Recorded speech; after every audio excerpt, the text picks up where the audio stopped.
I must ask you something. If you had superpower of freezing time, what do you want to do most? Now, if I had the superpower of freezing time, well, I would probably freeze time every time I'm at a seafood buffet. Just imagine, unlimited seafood without anyone stealing your favorite seafood.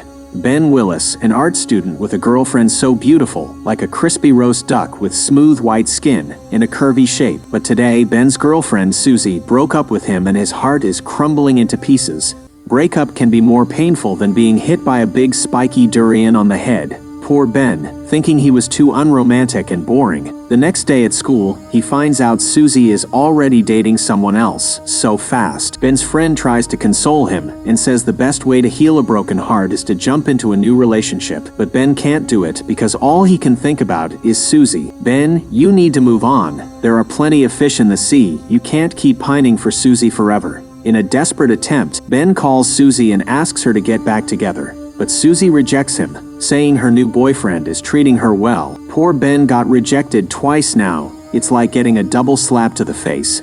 Maybe Ben should focus on himself for a while, find his passion, and show Susie what she's missing. If she sees him thriving and happy, maybe she'll regret losing him. After hanging up the phone, Ben is completely broken. He's shattered, folks. I mean, we've all been there, right? Your heart feels like it's been put through a blender, and all you can think about is your ex. It's a real struggle. He can't stop thinking about Susie, even in his sleep-deprived state. But you know what? At least he's still eating well. Ben needs a distraction from his lovesick thoughts, and he finds it in the supermarket. Sharon, the beautiful cashier.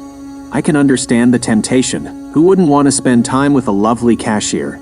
Ben thinks he can kill two birds with one stone, working the night shift to see Sharon and pass the boring hours. Smart move, Ben. The manager doesn't even bother reading Ben's resume. He's just like, "You're hired." I mean, who wouldn't be thrilled to have a young lad like Ben willingly sign up for the night shift? So Ben is now living that thrilling nighttime supermarket life. One fateful day, he bumps into Sharon by the lockers. She's rushing in, running late like a squirrel on caffeine. And Sharon greets him, creating a magical moment. But wait, things take a turn for the worse. The manager catches Sharon being late, but instead of scolding her, he gives her a little hip pat like it's no big deal.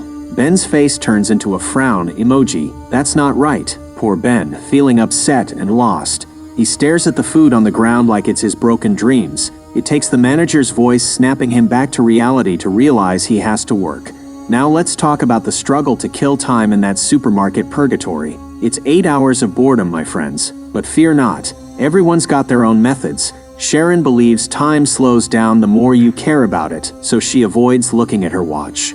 Then there are Barry Brickman and Matt Stevens, the self-proclaimed kings of loserdom. They pass the time with dirty jokes and even have scooter races right there in the supermarket aisles. Of course, all this craziness happens when the manager is away. For the manager, his idea of passing time is teasing poor Sharon. What a pervert. Now Ben is a whole different story. He's never been able to fit in with the time-killing crew. Instead, he suffers from insomnia like it's his favorite pastime, enduring 2 more weeks of sleepless nights. But here's where things get interesting. Insomnia turns out to be a blessing in disguise. One night, Ben discovers he has the superpower to freeze time. He can freeze time and roam around the supermarket like a ninja. Move over, Marvel heroes. Ben is coming through. In this paused world, Ben becomes the ultimate explorer, strolling through the supermarket like a boss. He touches everything, observes every vibrant beauty, and his inner devilish side comes out to play. He wants to trick the manager and the flighty colleagues by moving the manager in front of Barry and Matt, who are causing trouble. Then he strips all the beauty's clothes in the supermarket, which he never does for anything dirty. Instead, he takes out his sketch pad and begins to draw stroke by stroke. What an innocent man. Does this kind of man even exist in the real world? Ben has been fascinated by naked women since he was a child, which is why he studies art. Really? Just for the art? Interesting. Now, because of his superpower to stop time, Ben can finally quietly appreciate the graceful figures in front of him and understand the concept of beauty. He has no dirty thoughts at the moment, only a deep respect for human bodies. Respect, man, respect. He gently dresses the females after completing the drawing. With a click of Ben's fingers, time moves on. When Ben's friend notices that he is still unhappy, he convinces him to pay a visit to Natalie, their neighbor. She has been providing sexual services to people in her neighborhood since she was a teenager. His friend hopes that Ben will be able to visit Natasha and release his pent-up longing. That day, he meets Sharon again. "Oh, hello there. So, our friend Ben here, he's got a little crush on Sharon, but he's too chicken to make a move. He's just standing there, staring at her from a distance like a scared little chicken." Now let's talk about Ben's interesting love life. First, there was this female athlete flipping around doing all those crazy acrobatics. Then there was his biology teacher with her stunning figure. Ben was so mesmerized by her curves that he forgot all about the mitochondria in the cell structure. Who cares about biology when you've got a beautiful teacher? But the most important flip of all was Green, his classmate.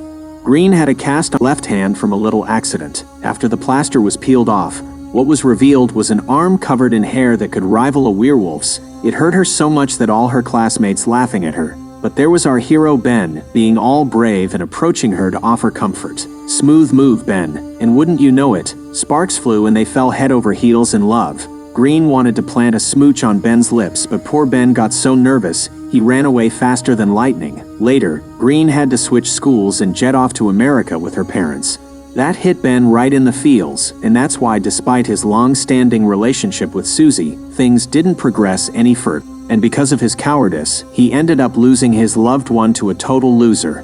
Ouch, that's gotta sting. But fear not, my friends, soon the god of luck favors him again. The manager organizes a football match with employees from different supermarkets.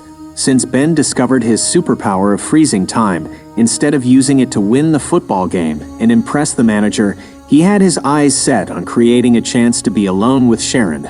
Love can make us do crazy things, can't it? When he unfreezes time, the football suddenly bonks the manager right in the face. Can you imagine that? The poor manager must have been seeing stars. He quickly asks Sharon if she wants to have a cup of coffee with him. Maybe he's hoping the caffeine will give him some extra courage. In the cafe, Ben becomes Sherlock Holmes and starts investigating Sharon's relationship with Matt. Turns out they just watched a movie together, nothing more. Lucky Ben, he must have felt like he scored a goal in extra time. They start chatting about their lives and dreams. Sharon is working the night shift to save up for her tuition, and she wants to learn Spanish and travel to South America. She doesn't want to live worthlessly, which Ben agrees with a lot. As for his dream, it's very simple. Ben wants to be a painter and hold exhibitions. They really hit it off. The more they talk, the more they connect. It's like they're painting a masterpiece of love. After their date, Ben walks Sharon home like a gentleman. He wants to kiss her goodbye, but his inexperience makes him land a cheeky kiss instead. Awkward, but hey, it's a good start. The next day, the manager announces his birthday party, and Sharon asks Ben to be her partner. Ben jumps up saying yes immediately. Finally, something good is happening for Ben after that breakup. He's like a rooster crowing at sunrise, full of energy. Just when Ben thinks life couldn't get any better, he receives a phone call. It's a gallery representative claiming they want to hold an exhibition for Ben's artwork. But wait, plot twist, it's actually Matt in disguise pulling a prank. Oh Matt, you little rascal. Despite the prank, Ben is on cloud 9. Love and career are finally aligning like synchronized swimmers. He picks up Sharon, ready to paint the town red. But wait, drama alert. Susie, Ben's ex, shows up at the party. Turns out she's dating the manager's brother. What small world. To make things even more complicated, Susie tries to make up with Ben and goes in for a kiss. What a sticky situation. Sharon sees it all and gets angry, turning away. Ben wants to explain everything to Sharon, but he's clueless. He freezes time and spends 2 whole days thinking, but still, no answer. He goes to Sharon's house, but she's furious like a boiling kettle and doesn't want to hear his explanation. Feeling down, the only consolation for Ben is a phone call from the gallery. He goes to the gallery where the person in charge says that he has never called him at all. Plot twist, but since Ben is already there, they decide to check out his paintings. Surprise, the person in charge wants to hold an exhibition for Ben. Sharon receives an invitation from Ben and heads to the exhibition. To her amazement, all of Ben's paintings are about her.